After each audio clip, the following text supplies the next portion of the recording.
special guest. We have with us Professor Ashok Sarkar of IIT Jammu, who will be talking about the future of engineering education. Welcome, Mr. Sarkar, to this discussion that we do every Wednesday. Thank you. Thank you so much.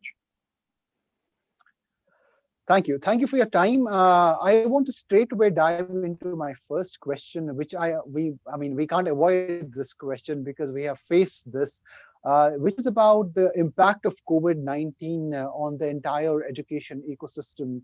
How has it affected, in your view, and especially IIT Jammu, and how are you dealing with it? Yeah, actually, you see, when nobody was prepared for such kind of situation as such, and just of the middle of March, when it came and we had to lock down, we are clueless actually how to because students were on campus. There was a small vacation period at that time for some of the students had gone home as well. So suddenly this lockdown came. Right. So how to go about that? Because it cannot stop the semester and cannot jeopardize the future of the students. So very quickly we shifted to online teaching, and I must thank our faculty members. They adjust because most of us didn't have any clue of how to teach online, but they adjusted very well in the system, and we completed the course on time. Only thing we did was that we didn't go for written test in that particular semester. So we instructed the faculty members to take quizzes and other evaluation components to conduct them, and at the end of the semester they are added up, and then we have given them the grades.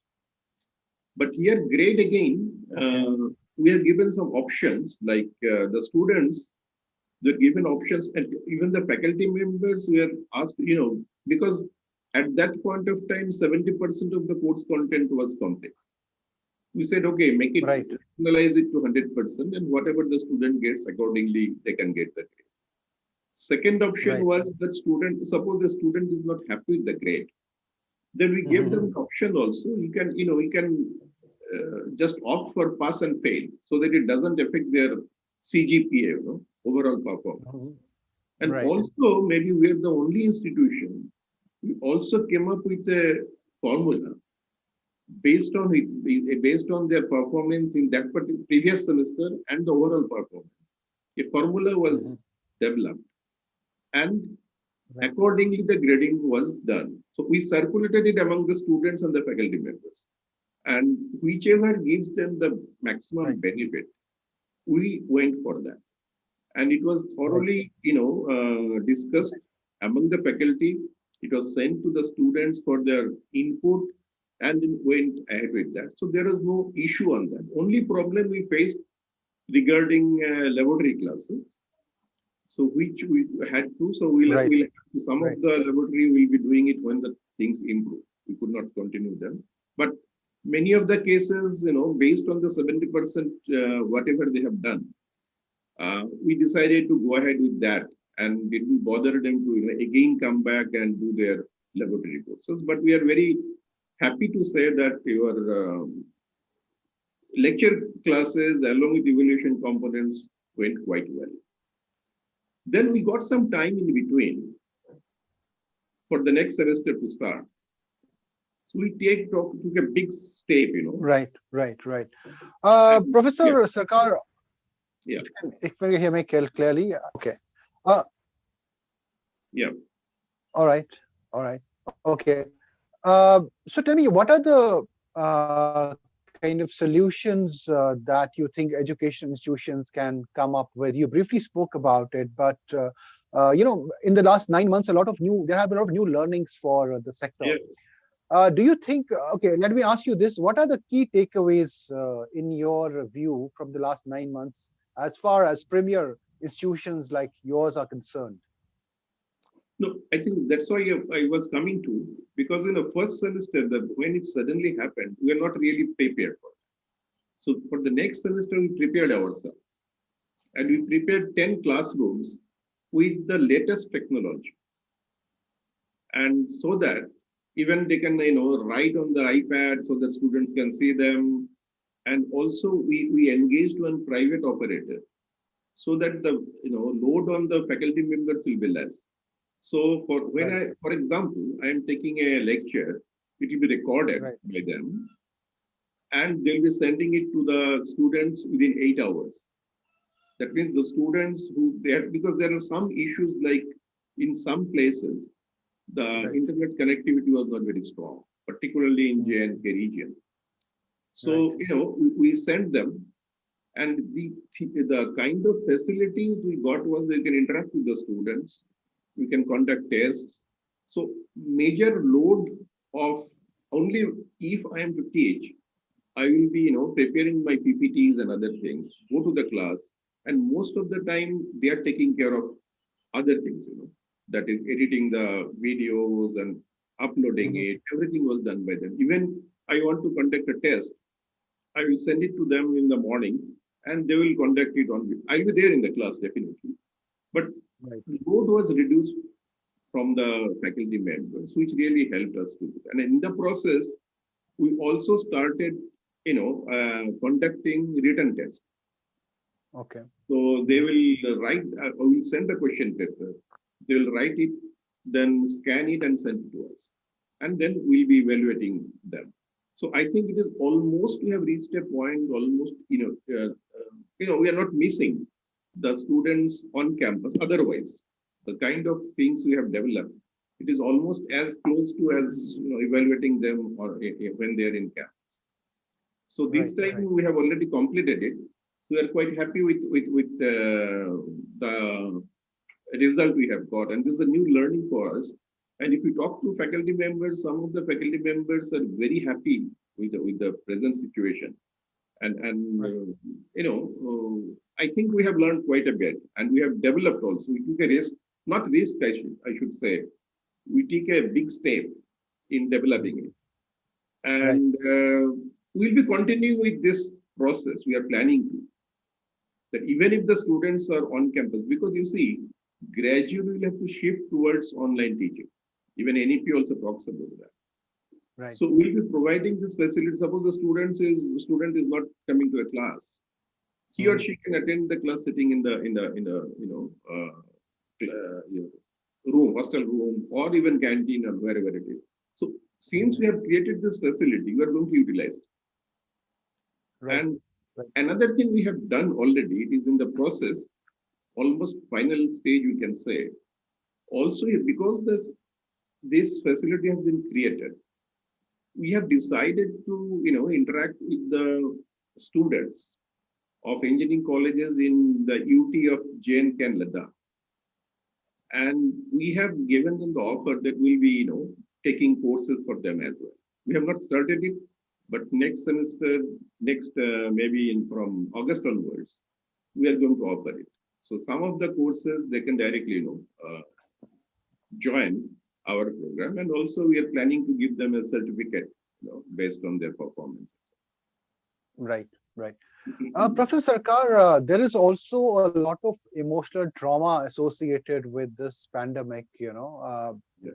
Everybody is going through. As far as your students are concerned and your faculty is concerned, are you looking at addressing this? It's a certain kind of emotional trauma that we are all dealing with. Are you also, as an institutional level, addressing it? You see, we have got a counselor here, and we keep on getting some requests, and we have got a link with another mental health organization. If we are getting such kind of requests, we are channelizing through that so that they can help. Among the faculty, yes, I should not say anyone has got up to that level that they'll be needing help as such. But advantage was that we are in a small town, so what was happening, majority of the faculty members are coming to the campus. I think almost all of them. So they can, talk among themselves. They're taking their classes. So once you meet people, automatically the probability of, depression, etc., goes off.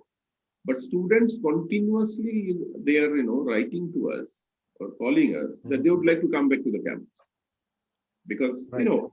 I personally believe that learning doesn't take place only through the lectures we take. Peer learning is very important. They not only the subject, they learn many things in life when they interact with their peers. So that definitely they're missing, and many of them are very much keen to come. But the present situation is not really allowing them to come. We are planning to call them, some of them, because we cannot keep them two students in one room. So we have got sufficient numbers of rooms so that we can accommodate one student in one room. It is again Right. in a stage where I should not claim that we have already implemented. We are just working on that. And if it is possible, we'll do that. Right. Right. In the absence of a face-to-face class that we have seen over the last few months, tell me, do you think as we move on, the rise of virtual learning that we have seen will become a permanent part of the education, the way it's being taught? Do you think that is going to stay, or is just about the pandemic and as soon as over, we are back to where we were?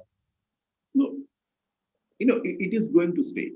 And we should take full advantage because Hmm. whatever we have learned, the use of technology. Otherwise, Hmm. there is no point in it. Whatever we have learned, we'll have to use that.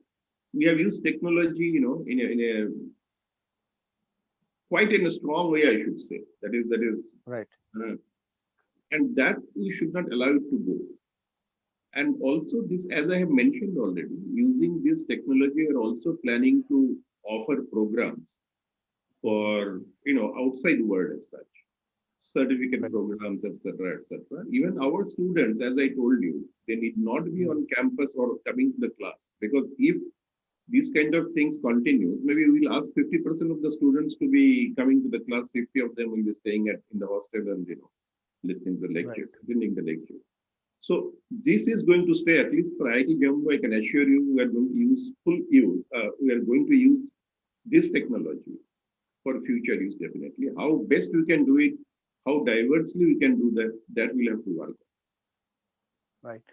Talking about the UTs of Jammu and Srinagar and Kashmir and Ladakh, Correct. one unique thing than the rest of the country is that connectivity is a huge problem here. Even if you're going online, I think when you go to a UT regions, other than even move further, there are challenges. Have you faced, I mean, have you kind of raised these concerns, and how are you dealing with it? And as we see that the pandemic is going on, pandemic is Yeah. here to stay for some more time, how are you going to address these challenges for students who are in these regions? Actually, see, most of the institutions, colleges, they have got good internet connectivity. Hmm. So we had a meeting with 8 engineering colleges, virtual meeting Hmm. of this Hmm. region. We could not Right. contact, I think, Ladakh region as yet, though we tried Right. to. We had a detailed discussion with them. And in the institutions, they have got sufficient bandwidth so that the students, if they Right. come to the institute, they'll be able to attend the lectures delivered from Hmm. IIT Jammu. So that should not be a major issue for us, I suppose. Right. Right. Right. So IIT Jammu is a relatively new institution when you compare for the rest, and it comes with a certain brand recall. Tell me what all is being done to produce, the kind of people we see from all other over IITs. Are there what kind of innovations are or new courses? Can you tell us a little bit more about it? Yeah, you see, it is not relatively, it is I think the new, we call it 3G. It is very new institution, 6 of us. And we are very proud, I should say, that we are doing very well. We are Hmm. the only 3G IIT. We are working from the campus. We have developed, some part of the infrastructure Right. already, and everything is Right. on campus. We are not rented a place. There is one small unit in the city, Hmm. but that is for Hmm. research only.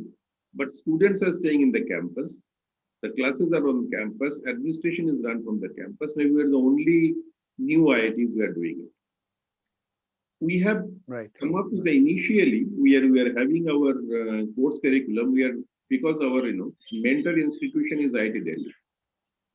Now, each IIT is given a mentor, new IIT. So Delhi was mentoring us. So we are following the IIT Delhi curriculum.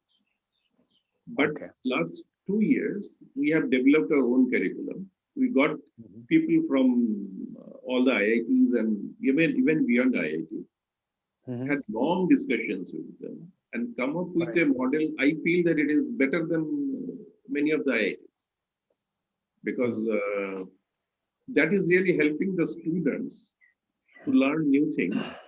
And still there is scope. I'm not saying that is perfect. Still we are working on that, how to make it more flexible. I think key word is the flexibility. Right. They look for that. So we have given enough flexibility to the students to pursue their own interest. Many a time you find that the students, who get admission in certain disciplines, their real interest is something different.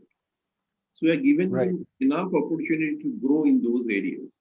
And that is the way we have developed our course curriculum. And we are still working and taking small steps to improve the course curriculum as such, to make it more flexible.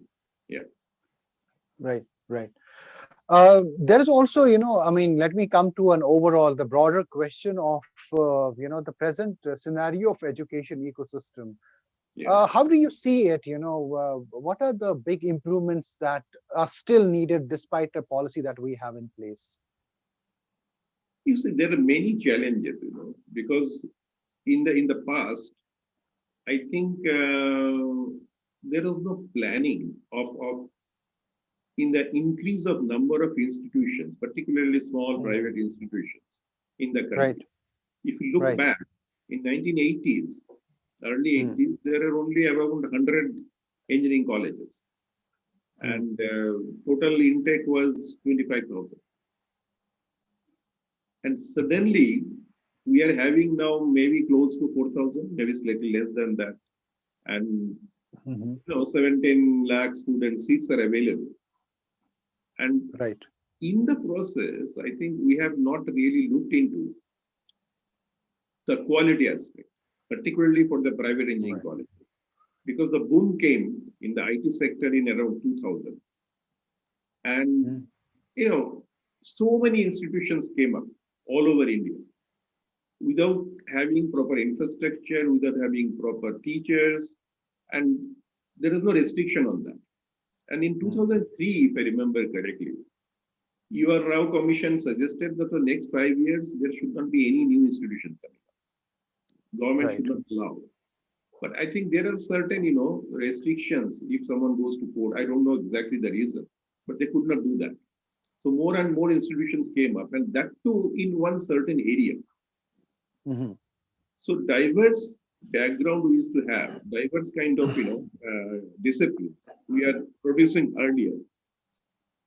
That ultimately affected the growth of the disciplines, which are traditional disciplines.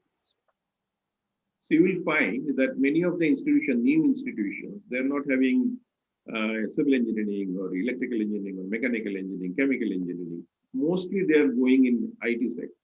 Now the question is there a proper plan? Is there going to be so much of demand in after 5 years or 10 years? So we are not looking at, if you look back, you remember that one time, maybe 15 years back, there's a boom of biotechnology. All the institutions in India, they started offering programs in biotechnology, but it has died down. So it should not happen to IT also, because we are, putting all the eggs in one basket, which is not correct. And we don't have a plan, even we don't know exactly from the national level, what is the need of the industry? How many people are going their need in a certain discipline in next 5 to 10 years? Accordingly, the planning should be done. And we'll have to think ahead, which is not being done. The present demand is there, so let us start, new programs on those areas. We're not looking into the future. Until and unless we project the requirements in this country, in a developing country, there will be tremendous need of engineers, no doubt about that. But in which disciplines? Which are the areas we need to focus? So that I think we don't do much of work in that. And in the process, many of the private institutions, they are, profit making institutions. So they will go for something which will, immediately they can cash on. So that is creating a lopsided development of certain disciplines, whereas the traditional disciplines are not getting, proper focus as. So my suggestion would be that we should, at the government level, they will have to interact with the industry. What is the, future of industries, or even, let me tell you, because I'm basically a transportation engineer, uh, development, etc. Now, maintenance is one area we don't teach them. Right. So this is one. These are the areas we need to concentrate now. Other than new Right. fields that are going to come up. So Right. we need to Right. relook into it, and we have to find out which areas we need so many, how many persons approximately. It cannot be accurate, and accordingly we should allow and develop the programs. Right. Right. Yeah. I have a couple of more questions. One is that COVID has also impacted market sentiment and hiring, and all of that has also been impacted. And how has IIT Jammu dealt with this crisis of placement, for example? How have you dealt it, and how have you given that emotional support again to your, or counseled your students? And what has the industry response been? So actually, one good thing has happened. I don't have the data to share with you, but I am talking to our friends in placement section. They are saying the number of companies coming this time is much more than what it was last time. So that is a good news for us. And Right. we didn't expect that. We thought, the economy is suffering and who is going to provide jobs. So it is completely almost different from what we expected. Right. Exact statistics I don't have, but he was saying the number of companies who visited us is almost doubled this time till date, and it will be much more in future. So it is not really, and we have got a strong, not a very large number of faculty, but 3-4 very dedicated faculty members are working on this placement, and they are in constant touch with the students. And if there is any kind of, because what we have now learned, this is the second batch we'll be facing. So first batch, whatever we have learned through their process, they're sharing with the students. They keep on asking what kind of things should be asked and kind. So it is difficult, definitely, because if the students are here, and the industries also visit us in the campus, there is a different kind of experience they have. But that is not happening, so we'll have to live with that. But overall, I think it has not affected us much in case of placement. Right. Okay, that's good news. Tell me, Mr. Sarkar, where do you see IIT Jammu from 2 years from now, given that you have already started creating that niche which IITs always come with? Where do you see IIT Jammu in the scheme of premier institutions? You see, an institution, to me, it takes decades to really develop. But whatever we have achieved in 4 or 5 years' time, I think all of us are very proud of. Okay. Kind of facilities we are providing to the faculty members, the facilities we are providing to the students, the kind of education we are providing them, even placement record is also looks to be quite good. So overall, we have achieved in 4 years' time. To me, it is quite a satisfactory. Now we have got a growth plan ready for the institute. So you have the plans, in 22, how many students we are going to take, 24, how many will be the growth. So growth plan is ready with us. So what are the things we are going to do? That is already, on paper, it is ready, and we're implementing that. So gradually we're shifting, towards more of research, because, I always believe that an university, his job is not only to teaching, but create knowledge. Otherwise, it becomes another college. So creating knowledge is very important. For that, we have, given a lot of stress on research. We have increased the number of intake in PhD. We are offering a number of MTech programs already. I think many of the, compared to new IITs, we are quite well ahead of that. So that will give dividend to us definitely. And also we have prepared a research plan, what are the research-based growth, in which are the areas we are going to concentrate. So we have decided that Himalayan region will be our target because we are here.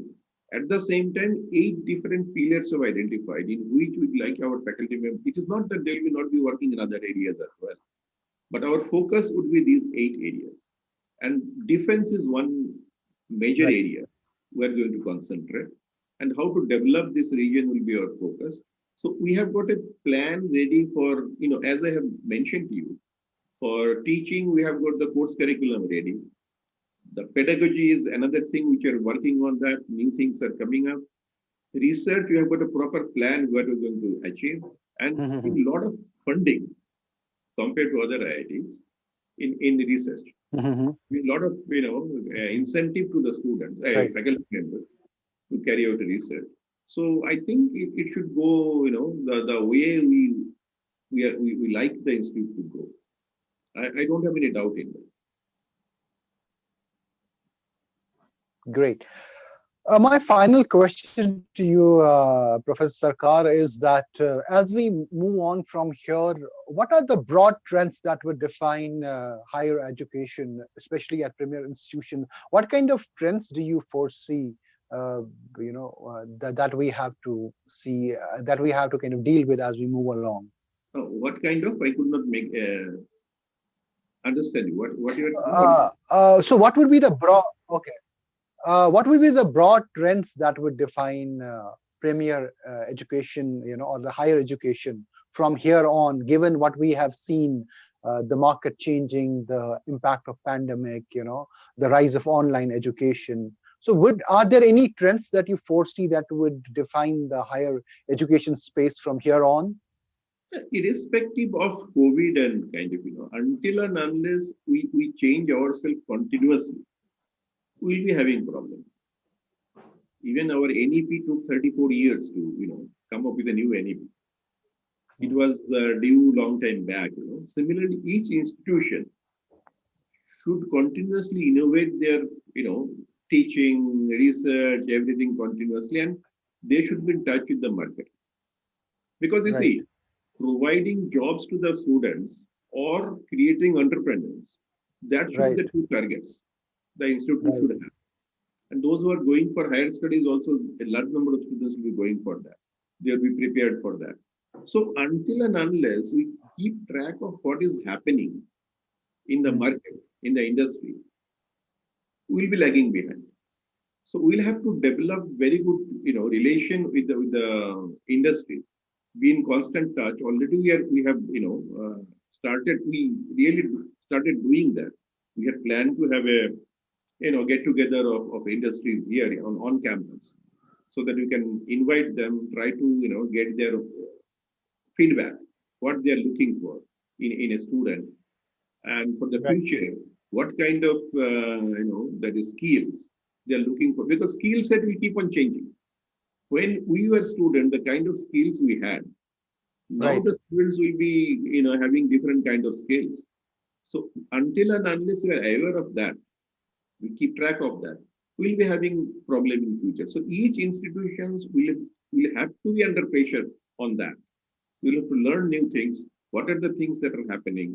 For example, I'll give you. For example, when we were student, we never heard of, that is cooperative learning, or, working in a group.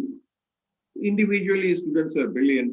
Now the things have changed. We are, saying that you should learn how to work in a group. And particularly the advantage in IIT is that we have got, students from all over India. So working in a group helps you to, know so many other things from other cultures, so which really enrich them. And now the time has come so that we get students from other countries also, because ultimately they will have to work in international group, not national group anymore. So how to deal with them? What will be the kind of social background of these people? How to deal with all these things they will have to learn rather than their technology. And technological things also keep on changing. For example, I'll tell you, when we were students in civil engineering, the courses we used to do, some of the new courses have come up now, many of them. So now these courses we never heard of in those days. Right. So keep on changing the curriculum continuously, keeping in view the new developments that have taken place, the demand, market demand, and we have to merge them because we cannot satisfy everything here. So what is the optimal solution we have to find out, and we have to work on that. And we are doing that at IIT. Right, right. So listening to the changing market and adjusting to it curriculum-wise, the key takeaways from Professor Sarkar's conversation. Thank you so much, sir, for your time, and it's been wonderful talking to you. I hope we can have a face-to-face meeting very soon as the I'll be vaccine very comes happy. in. Let the pandemic go, then we'll invite you to come. Absolutely. Thank you so much, and pleasure talking to you. Thank you Okay. for your time, sir. Nice talking to you. Thank you so much. Pleasure. Goodbye.